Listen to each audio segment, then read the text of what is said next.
Hey guys, this is Tarana from Komorebi. I am on Maed in India with May, and I'm about to perform my song The Fall.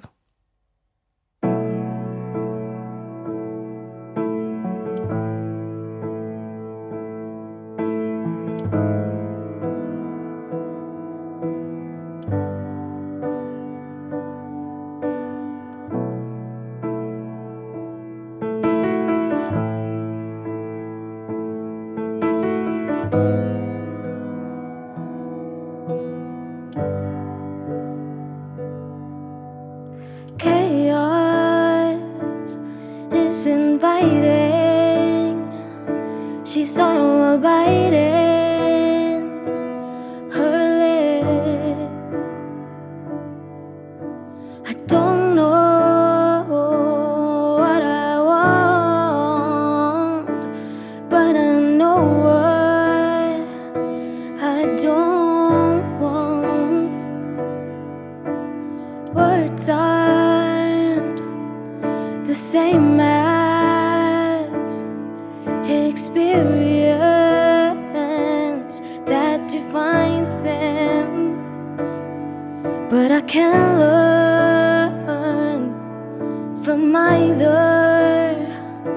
I'm rising higher before the fall.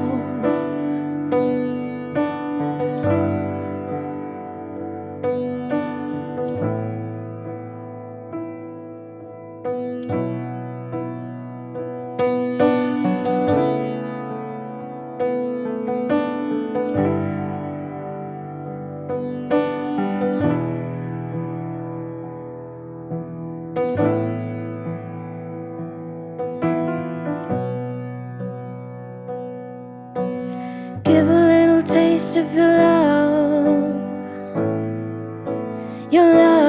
baby. Give a little taste of your love. Give a little taste of your love, baby. Give a little taste of your love.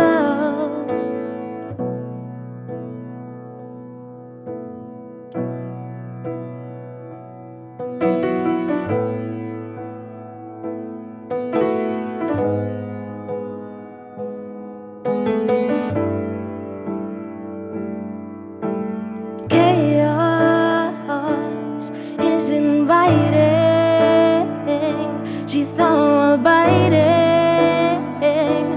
her lip. I don't know what I want, but I know what I don't want.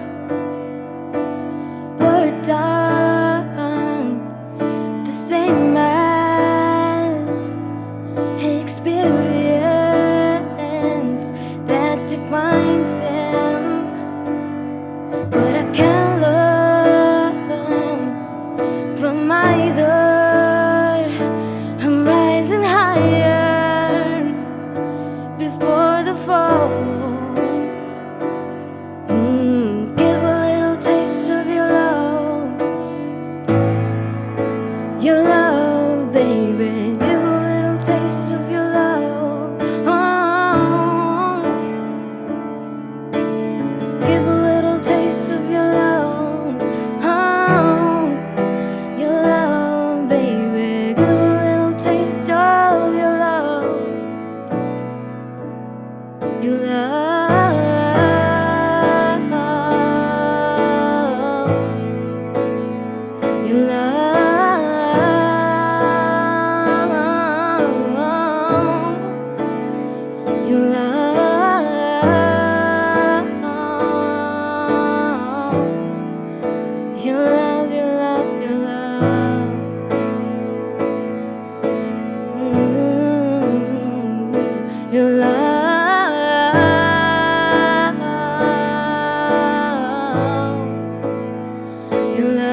Tarana, I feel like this is a long time coming. This conversation, you being on Made in India, your songs have featured on the show, but your physical presence has not been here till now.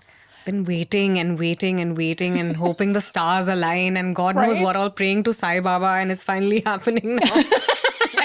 We are on. I am so proud of you. And I'm Thank so you. glad that you're here. This is super exciting for me because we're doing this at the cusp of the fact that you released a new album called The Fall, which is this entire multimedia project. There is like videos, there is a comic book, there might be a video game.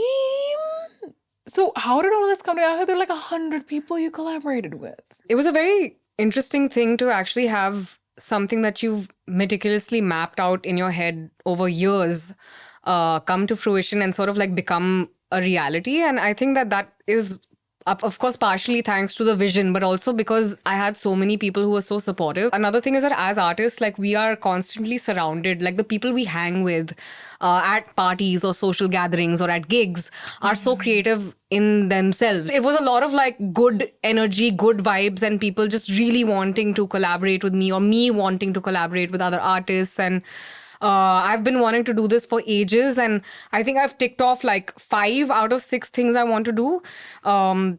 Including music videos, collaborating with Unreal, doing a comic book, which is insane. I'm a published author now, which is not even registering in my brain. That is kind of cool. But the video game is, of course, the hardest thing to pull off and something I'd like to do, but I also need to figure out how. How many years did it take you to put this whole thing together? It took 6 years, yes, all in all. And it took a lot of waiting because I had to get a label on board. I had to align a music video with Unreal Engine, and that just to pull that off, that one video only took years. So like imagine the rest of it on top of that was a whole other beast. It's like pretty much close to how you would have done a feature film. Like, anything like that, right? Like it would come close to that. And the inertia of that and watching other artists move forward and having my releases still in my, my control but then like held back. That was also it's a whole thing. But kind of maybe taking it back in time to maybe what influenced you to become the musician that you are right now. I heard that your dad was someone who you had a conversation with when you were like 7? My dad was a huge driving force for me because he was one of those helicopter Asian parents, but not in the sense, he didn't want me to be an engineer or a doctor. He wanted me to be an artist because he saw certain skills in me when I was very young, and he said, okay, let's nurture that. In the beginning, it was more of me trying to please him. And then later it became more about me trying to rebel against him. And and it's been a journey now. Like people think about how their parents influence their lives. Yeah. And I realized my father's influence in my life may not be in how much we talk so much as how he's influenced my motivations. My drive comes from the fact that I have parents who have really, whether they wanted to or not is a separate thing, but they've really pushed me into this line of work. Did your dad also play like harmonium and tabla? And my whole family is into music. So my nani sings, my nani plays the harmonium, my dad plays the harmonium. He was on a saregama somewhere in Canada, and it's like a whole, there's a lot of music in the family, barring my mother, who should never sing ever. Sorry, Mom. Sorry, Auntie. Just sing. But talking about Canada, you actually lived in Canada till you were 12. I did, till I was 11. And you were asking me how I became the artist I am now. And as a child, like my brother and I, we would essentially, it's like escapism if I really think about it now. But what we would do is we would get into our bed and tell our mom, oh, we're going to sleep now. And then basically watch television, watch anime, play video games until like 5 in the morning, 6 in the morning. And that was our way of like sort of like telling everyone that this is our world and this is our space and nobody can penetrate this little bubble. Bubble we've created. And all of the things that I loved when I was young, everything that gave me that safety and comfort and joy in my life, I'm sort of rediscovering that now and injecting it into my artistry and allowing other people to experience it through my work, which is what shapes everything about Komorebi. Like, that's what Komorebi is. I've also found out some strange things about you when you were young. Were you I was the were you the president of the Western Music Society Crescendo? You really like dug. I was one You're of those. such a nerd, Yeah, man. I am a type A person. Oh, Like a very type A person. So I was a captain, music captain, house captain, like one of those people. Then college, Western yeah. Music Society captain, and all Yeah. these things. Yeah, I was always into that. you also actually released your debut EP in 2015, which was a self-titled EP. Yes. Yeah. I read an article where you talked about this is volume 1, you had 4 songs on it, and you had plans to do a volume 2 and a volume 3. I'm not even kidding, volume 2 will be a piano solo album consisting of 10 tracks. I am very impressed, first of all. I feel like your ability to do research is unparalleled and truly like you're very talented. Thanks. With every release, I'm like, what's the next thing? It's a quality that may harm you also because you're constantly trying to do better or you're trying to do something that isn't necessarily comfortable for you. So at that time, the next best thing for me was to do an album just on piano. And I've always loved the piano. It's my first choice of instrument. All the production happens first on the keys. So Your songwriting on it. yeah. But now the lucky thing is that I get to use that part of my brain, that limbic part of my brain. I get to use it on my scoring work. So all the stuff I can't express as an indie artist, I sort of pour into the film scoring and yeah. So I have to be honest, I did check out your OG EP. I love the fact that one of your songs called Kyoto Breeze and then in brackets with vocals. Yeah. Like you're just like, I just thought I'd let you know. I was like 17, 18. My entire album I made on not even a keyboard, but like that EP was made on, the laptop has an inbuilt keyboard. You can use your actual type keyboard as a piano. As a piano. So I did the whole thing on that. I didn't know that. And that's why it sounds clunky. But I mean, now in retrospect, there's something magical about that as well. It is. Kyoto Breeze and Miyazaki's Dream were my 2 favorites. I gotta say, the music is actually really good if you're playing keys on a laptop with the actual keyboard, not as a keyboard. But the lyrics were a bit cheesy. You're a magical girl. Yeah, and I'm like, I really went. It's a shower song, dude. Yeah. Enjoyed. Obviously, because you're an anime fan and having a song called Miyazaki's Dream. I have to be very honest here. I do really like Miyazaki's work, but I don't think I've seen enough of it. There's a lot of stuff to explore with Miyazaki. The first one that got me into music and what Kyoto Breeze is even inspired by. Yeah. Because Kyoto Breeze was written for one of the characters in Spirited Away, Chihiro. Was it? Yeah. So I wrote that song from haiku to Chihiro because at that time I was so overjoyed to have seen that film, and it's a very special movie, Spirited Away. You should watch it. I still haven't seen it. Like his biggest one I have not seen. It's his biggest one for a reason. Like it's that good. My anime. What is the next song you're going to play for me today? I am going to play a song called Watch Out. And it's a song on my record that features Easy Wanderlings, Blackstrat Blues, and Dhruv Vishwanath. So That's a lot of people to collab. It's a lot of pressure to not have them here and just perform it by myself, but here we go. You're like, they're not here. I can do whatever I want. Yeah. We had like a real moment there, right? I'm not allowing, I'm really curving my part. Like it's not coming out only. It'll come out.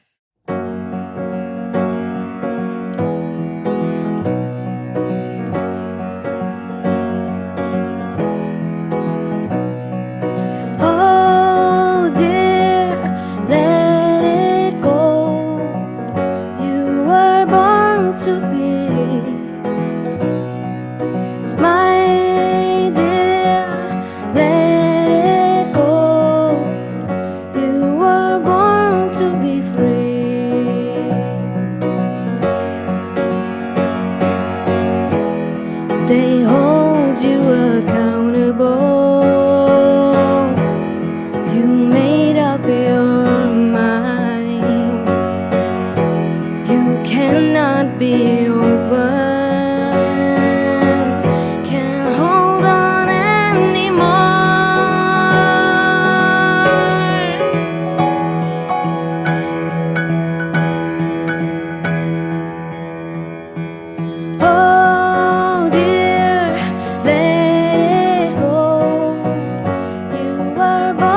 to be. My dear, let it go. You were born to be free.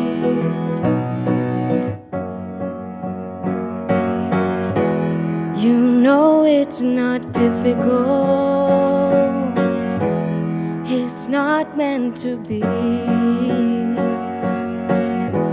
You cannot be open. Can't hold on anymore. Oh.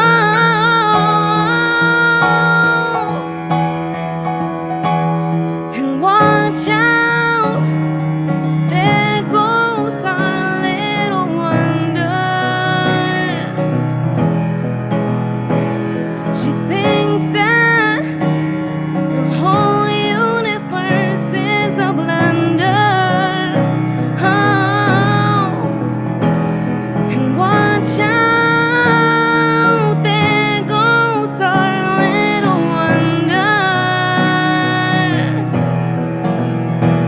She thinks that the whole universe is a blunder.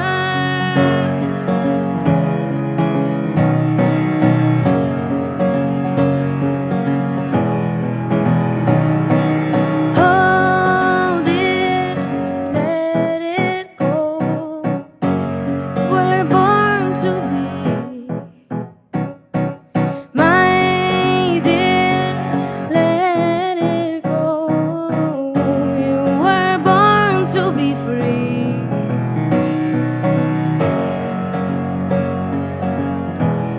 You know it's not difficult. It's not meant to be. You cannot know true love without feeling free. Without feeling free.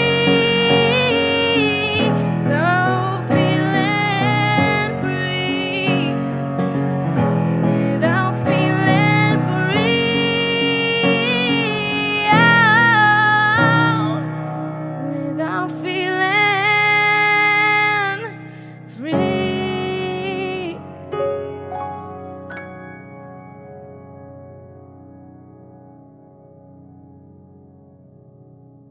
Now, I didn't realize this, and I don't know why I didn't realize this. Hmm. You were part of a band from Delhi that I absolutely adored. Everything they ever made. You were part of Tank Band? Yeah. What the hell with Ritvik Day? Yeah, I was. I don't know why I did not realize you were in the band. Because I had very different hair. That's not a thing. It's the honest answer. I look completely different. Like, completely different. You would I never have love recognized me. Tank Band. Yay! Ritvik, if you're hearing this, if you're watching this, you have a fan in me. Yeah. But Tank Band is very special also, me. There's no band that sounds like Tank Band. That's what I loved about Tank Band. It's four synthesizers, like it's just four synthesizers and two girls and one guy, and then one guy on the drums sort of going nuts. It was fun. Even now, since then till now, there is nothing like that music that was being made that exists even now. And I was a really big fan, and I had no clue that you were part of Tank Band, and found somewhere in some article that you were performed at Zero. Yeah. Tank Band My first festival of life was that Zero Festival, and I was Tank Band. Yeah. I was very young. I honestly didn't even know anything about festivals. I didn't know. It was my first festival, attending a festival also, and playing it, and it was in the middle of God knows where. So to get there, we had to go through three modes of transport. So it was a great experience, though. Fantastic festival. So your debut album, though, 2017, Soliloquy. Oh yeah. Which, by the way, was brilliant, and I really enjoyed it. And Thank you. I think wherever I've read, you've said that the album is your rant album, is you being a little selfish, it's obscenely honest, and it's your own sort of monologue, right? Yeah. Which is what a soliloquy is anyway. Yeah. It is you talking to yourself pretty Yeah. much, right? Were you going through something at that time when you were writing it? I mean, it's like famously myopic, and so is this new record also. But I mean, I wanted to distance myself from myself, so which is why in the fall, like, it's all about like a storytelling thing. Yeah. Like I've sort of like displaced all of the emotions and experiences onto this character. Yeah. But in reality, like if you're really listening, it's just another monologue. I think it's really cool actually, because I think that what people really want to hear, it's not necessarily the coolest beat or the best riff or whatever. They want to hear your perspective and your take on life. Of course. So both of these albums are a very honest look into how I feel about family, about Yeah. friends, about like life, love, loss, you name Yeah. it. Like I've just really, really put in like 7 years of Yeah. experience into this one record. What I'm writing now, past the fall, like past the last album, I think now it's sort of moving outward into the world. And I think that's also because I've become a more empathetic person. Like I think that you grow out of, I think your 20s is sort of a period of time where you're sort of figuring yourself out. So everything is about you. And it really is. Even as a musician. Is it not about me now still? What are you talking about? It's still about me. I mean, what's the name of this podcast? Oh no, you brought that up? Okay then. But I have to say with Soliloquy, there are some songs that, at least for me, really spoke to maybe my obsessions from the early 2000s, maybe. So like songs like Free felt so Massive Attack, 07, Morchiba, like it was so that vibe. 100%. 100%. Yeah. I'm a huge fan of all three. So Oh, great. I'm so Yeah. proud. Because I could hear it in your music. for hugely sure. inspired, and it's all 90s trip hop music that I think I still live there, and it definitely seeps into the music. Like there's no denying it. We are what we listen to also as artists. 100%.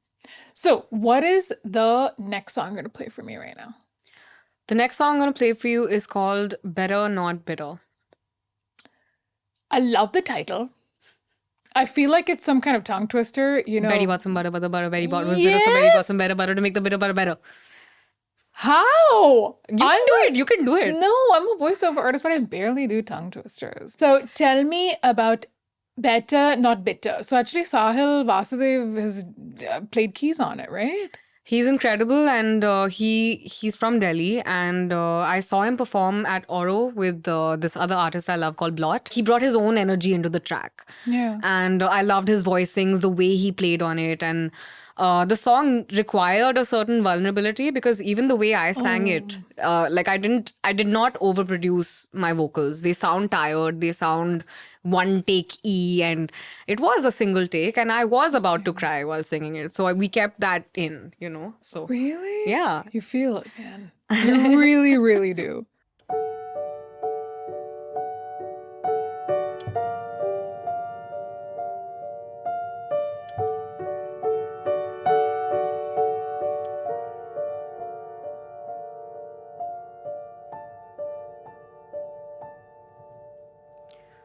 Words, they mock me, they hurt me, these words.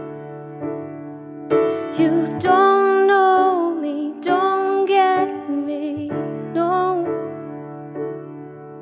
I know that they don't mean a thing. Then why do these bones break? Don't patronize me. I have a weird family tree.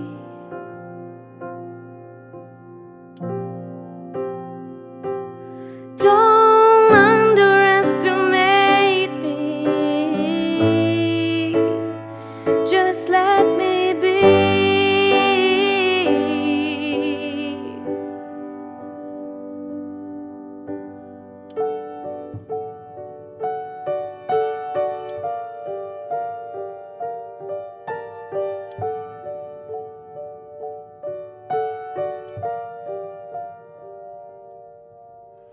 Words, they shock me, they break me, these words.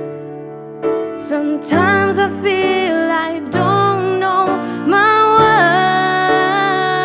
worth.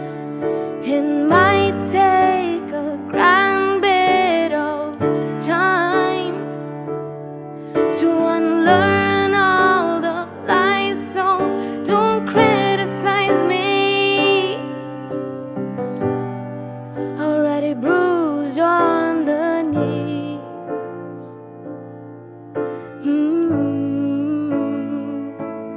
Don't underestimate me. Just let me be.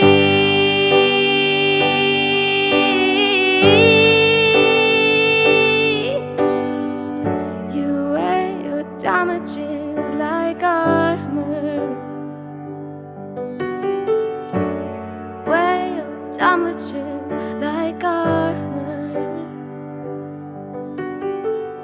You wear your damages like armor. You wear your damages like armor.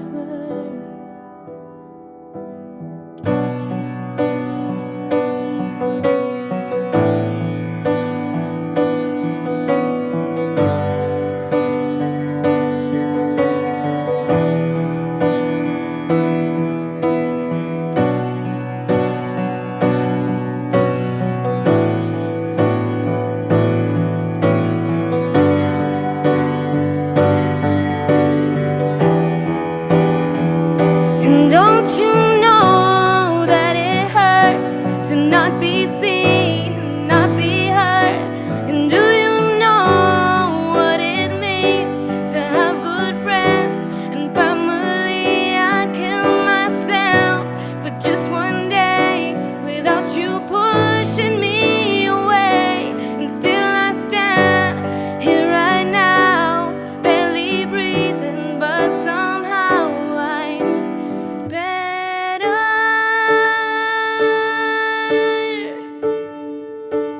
Not bitter.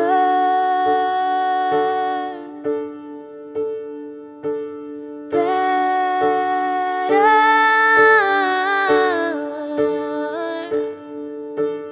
Not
So you've actually released a lot of stuff, and I immersed myself in your entire discography.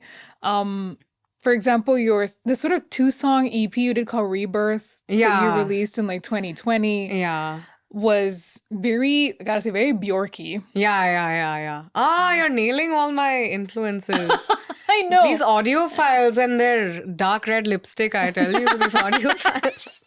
What do I do with? Thanks. I mean, more recently, I feel like you've done some Hindi stuff like Mhm. Udke Chali Mhm. and Mhm. was Chanda also one of them? Chanda also, Chanda was yeah. during the pandemic, yes. And the Yeah. new one is called Nindya. Yeah, and India's the Yeah, one. Yeah. So how come this sort of move towards Hindi a bit? The lateral move.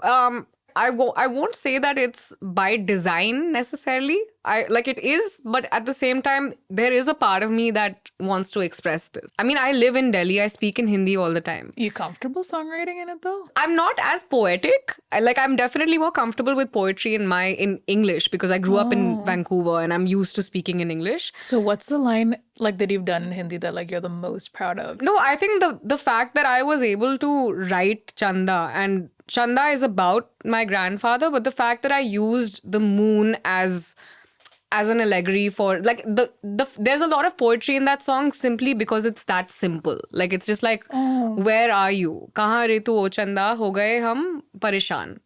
And that is how I feel about the people I've lost in my life and the grief that sets in when something like that happens. And at the same time, I was like, we made it a lullaby. We wanted it to be soothing for the children. And I think all of those elements were able to be tied in a very meticulous way. And that wasn't by design. It just happened very naturally, which is something I'm proud of. Having to write something in another language. Like I've had other artists who've wanted to write in their mother tongue, but they're not 100% comfortable in it. And then when they do write in it, it just sounds like baby talk. Not in the sense that it sounds childish and it's not, Javed Akhtar level or Gulzar level, whatever Of it is. You're all course. super shuddh or you're using sort of like big words or with lyrics and writing. And I think it's more exactly what you said earlier. It's more connecting with whether people feel it. It doesn't matter if your lyrics are a little cheesy or if there is like, if I feel it,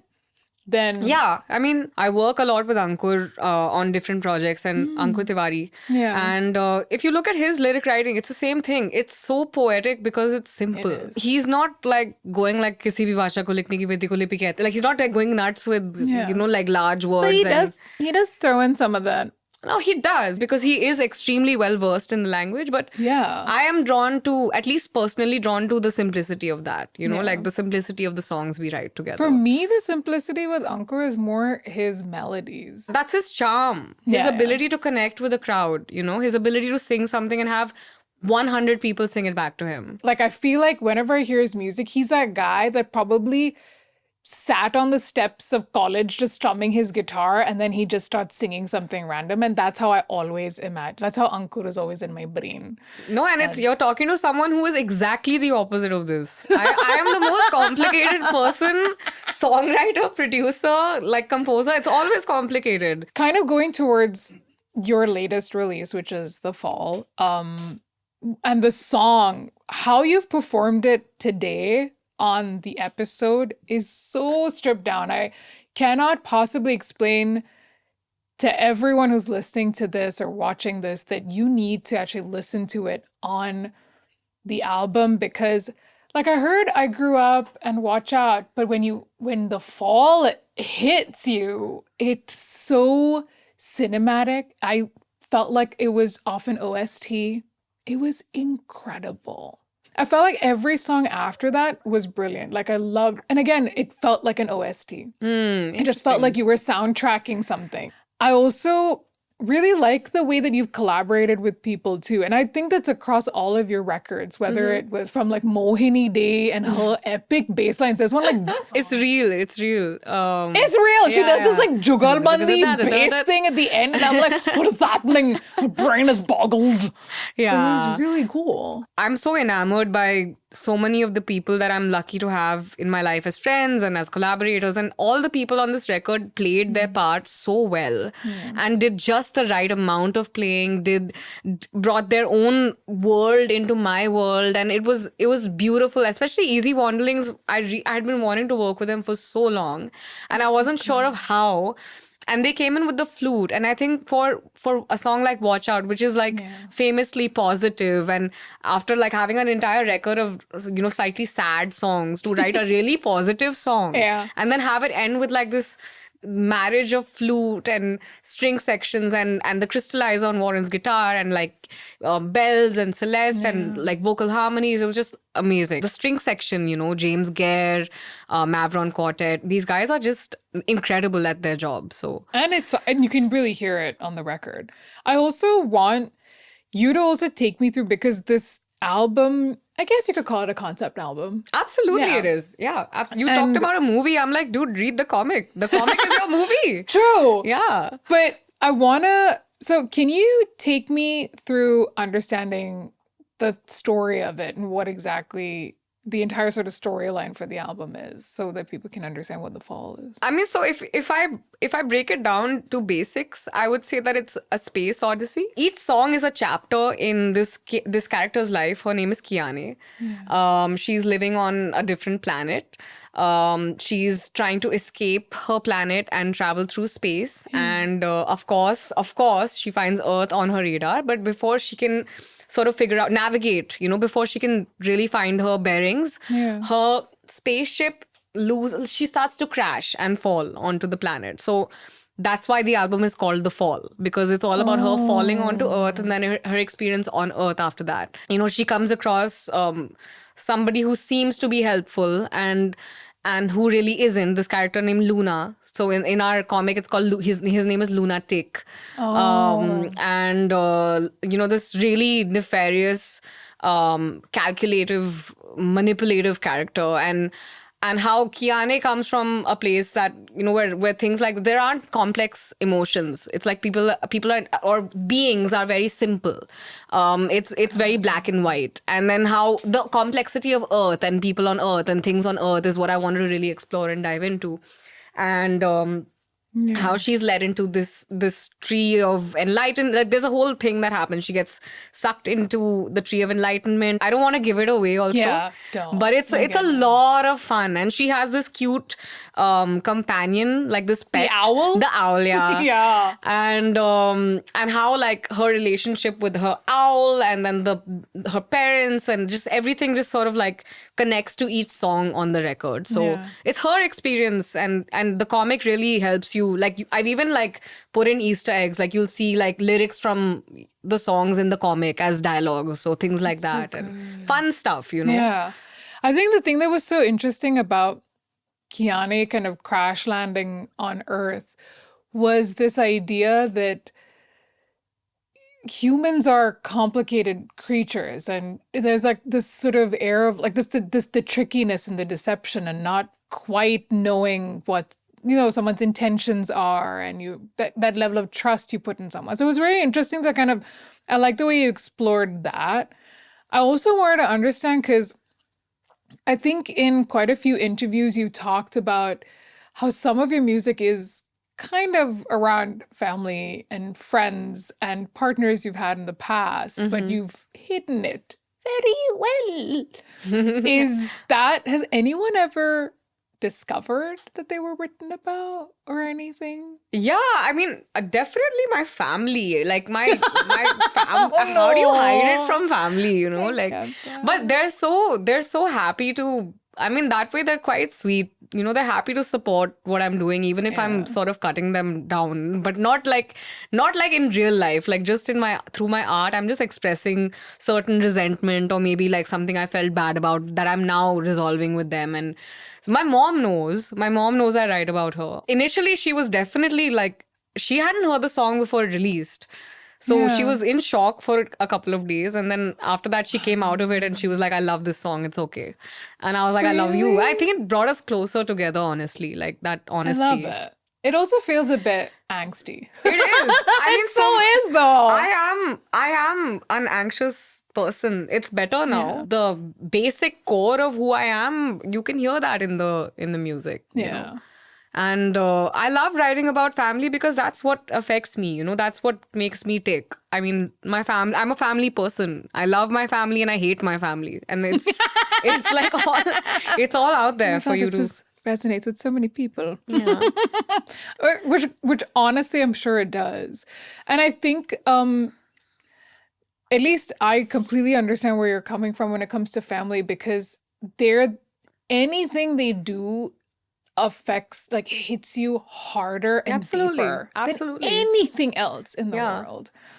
Yeah, it does. And it's the closeness, and it's the trust, and it's the walls that you completely break down.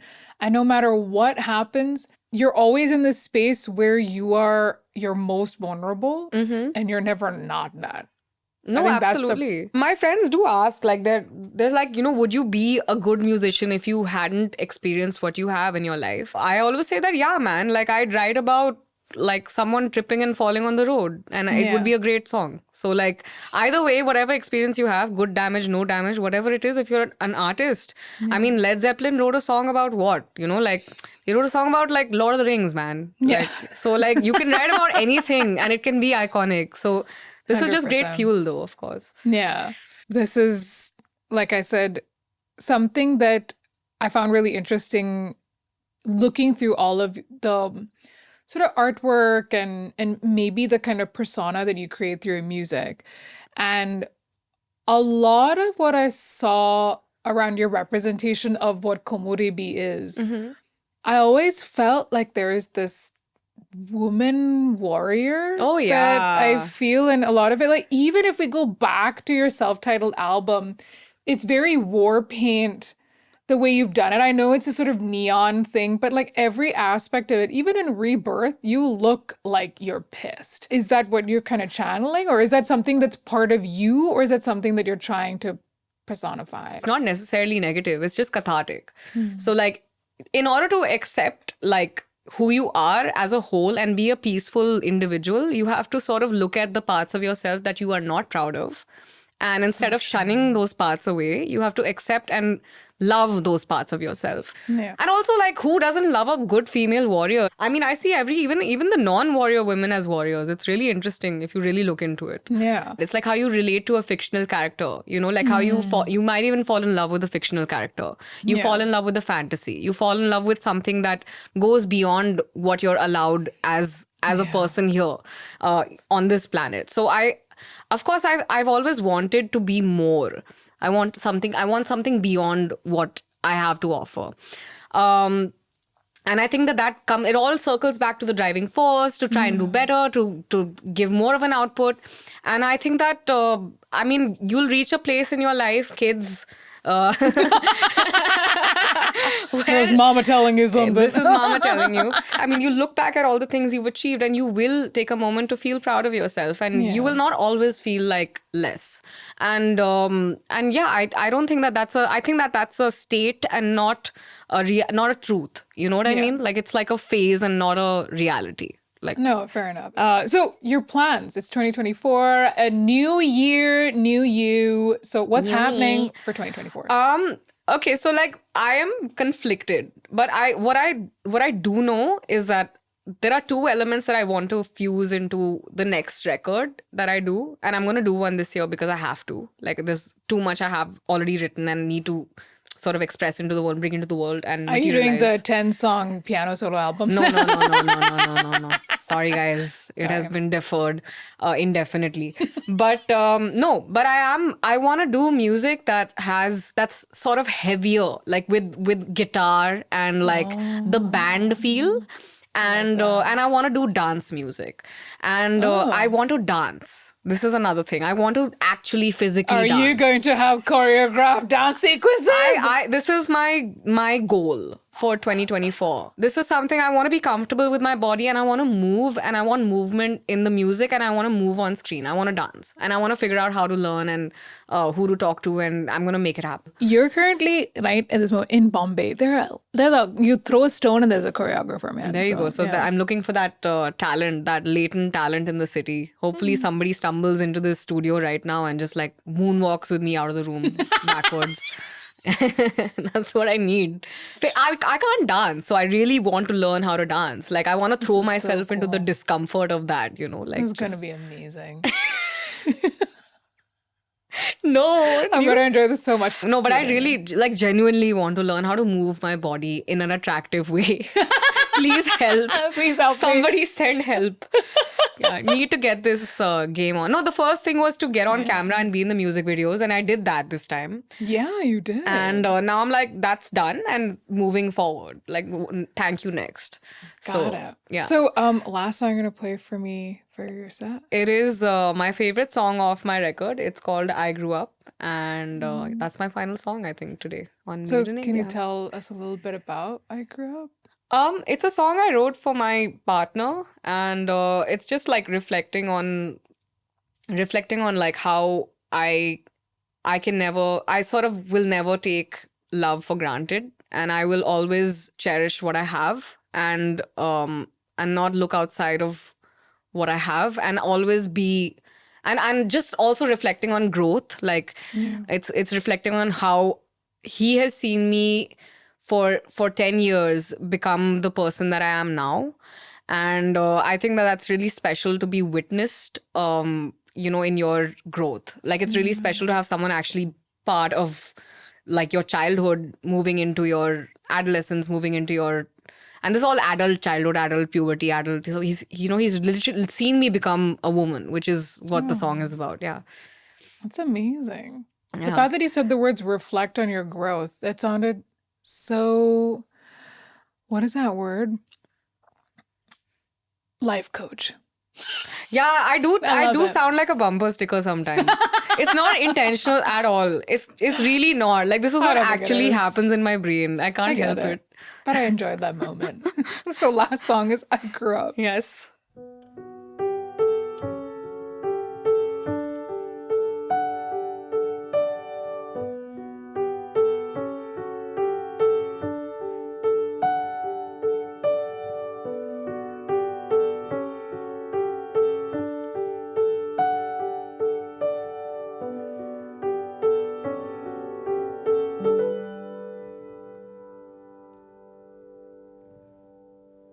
In this world of only half truth, it's the path of love that I choose. There are mountains that I can't move. There are things I truly can't lose.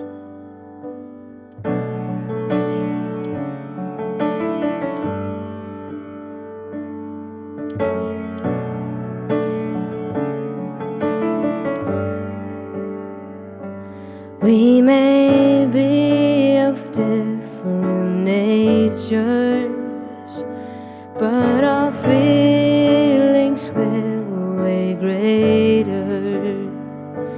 Treat it not as though it's failure, just natural behavior. And I grew up right in front of your eyes. And I grew up right in front of your eyes. And I grew up right in front of your eyes. And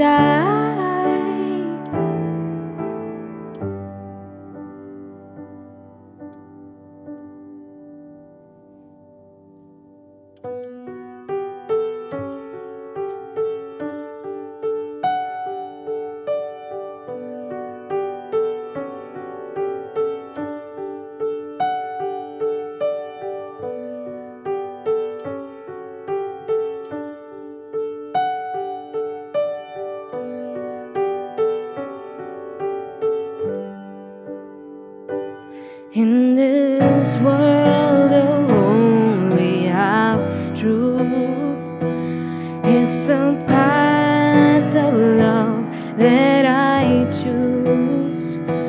There are mountains that I can't move. There are things I truly can't lose. So you felt her getting closer.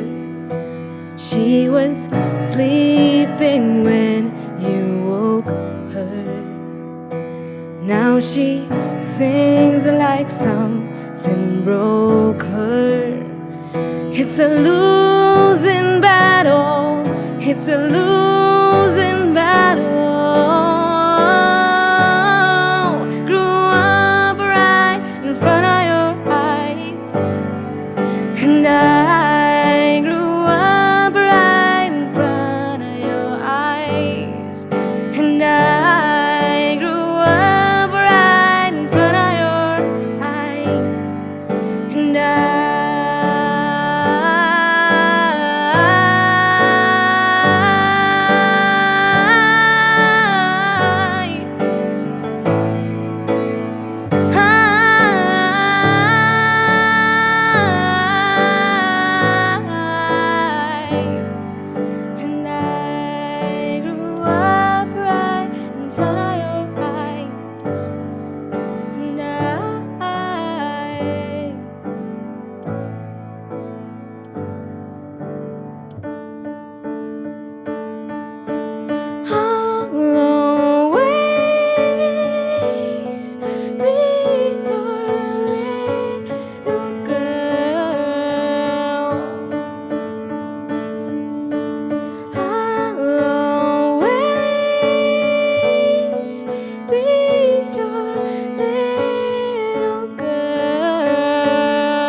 Don't forget to like, share, and subscribe, or they won't let my family go.